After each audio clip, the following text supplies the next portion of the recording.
Everyone, आप सभी को राधे राधे। आज हम लोग पढ़ने वाले हैं स्त्री केसर किसे कहते हैं, पुकेसर किसे कहते हैं। जो हम लोग पुष्प के बारे में जाना था ना, उसका हर पार्ट के नाम जाने थे, आज उसी का डिफिनेशन जानेंगे। आइए स्टार्ट करते हैं।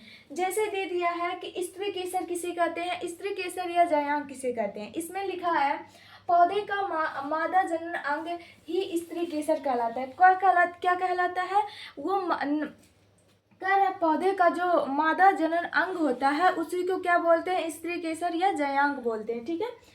पुष्प के बीचों बीच में पाया जाता है। क्या किसमें वो स्त्री केसर कहाँ पाया जाता है, पुष्प के बीचों बीच में पाया जाता है। और वो कह रहा है कि आधे पर उभरा फूला भाग अंडाशय कहलाता है। क्या कहलाता है वो, अंडाशय कहलाता है। और वो जो उसके ऊपर होता है थोड़ा सा, तो उस पर थोड़ा थोड़ा वो चिपचिपा होता है, उसी को क्या बोलते हैं हम, उसी को अंडाशय बोलते हैं या जयांग बोलते हैं। ठीक है। और इसमें एक दे दिया है पुकेसर।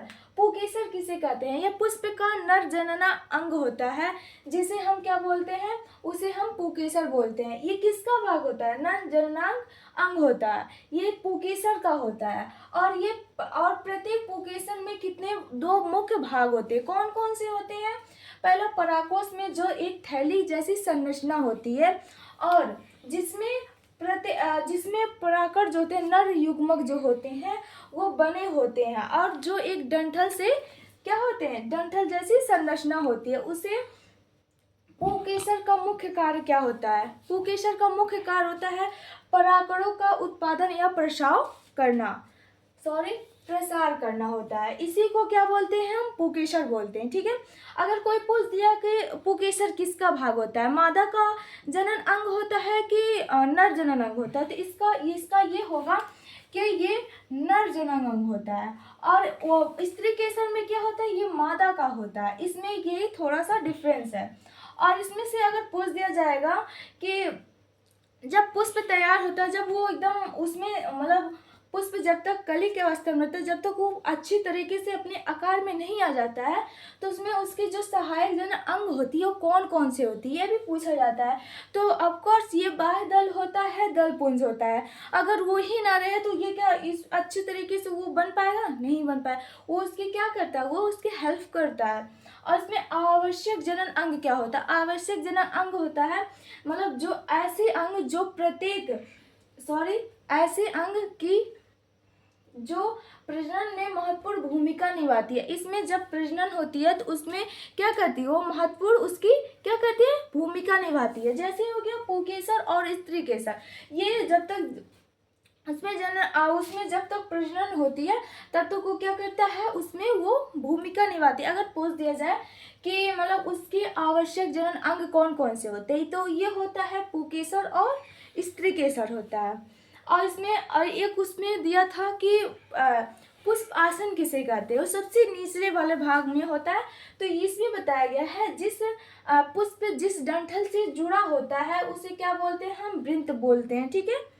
उसे क्या बोलते हैं, हम वृंत बोलते हैं। उसी को जैसे पुष्प आसन कहते हैं, जिसपे फूल क्या होता है, जिसपे फूल टिका होता है। और इसमें पराकोष क्या होता है, पराकोष यह पुष्प का मुख्य भाग होता है। किसका मुख्य भाग, अगर पूछ दिया पराकोष किसका मुख्य भाग होता है, पुकेसर का मुख्य भाग होता है। ठीक है। और इसमें दिया है जिसमें परागकण पाए जाते हैं। और इसमें पूछ दिया जाएगा पराकोष जो होता है उसमें क्या पाया जाता है, तो इसमें आप बता सकते हैं कि उसमें क्या पाया जाता है, परागकण पाए जाते हैं। यह गुणबंध के आकार का होता है। किसके आकार का होता है, गुणबंध के आकार का होता है।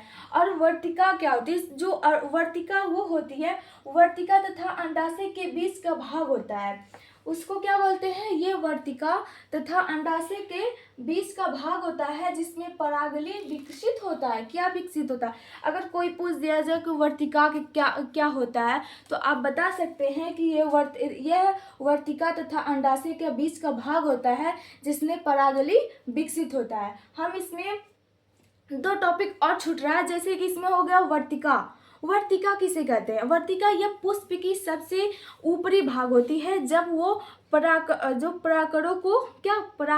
को आकर्षित करती परागकणों को क्या करती है, ग्रहण करती है। किसे बोलते हैं, वर्तिकाग्र कहते हैं। यहाँ पे मैंने वर्तिका लिखा है। और एक और होता है जो सबसे ऊपरी होता है, उससे क्या बोलते हैं, वर्तिकाग्र बोलते हैं, ठीक है। और इसमें एक और है अंडाशय, जो उसका मेन भाग होता है। ये क्या होता है, ये जो स्त्री केसर है ना, इसी को इसका अंडाशय किसे कहते हैं, तो यह स्त्री केसर का मुख्य भाग होता है। जब वो निषेचन के बाद वो फल में विकसित हो जाता है, किसमें विकसित हो जाता है, फल में विकसित हो जाता है। ये पुष्प की कहाँ पाया जाता है, ये पुष्प की सबसे निचली भाग में स्थित होता है। कहाँ स्थित होता है, पुष्प के सबसे निचली भाग में स्थित होता है। इसी को क्या बोलते हैं, हम अंडाशय बोलते हैं। लेकिन तो एक देखो, इसमें हमने पूरे कवर कर दिया है। स्त्री केसर किसे कहते हैं, पुकेसर, वर्तिका, वर्तिकाग्र, अंडाशय। इसमें से कौन सा हाई जनन अंग होता है, आवश्यक जनन अंग होता है, पराकोश होता है।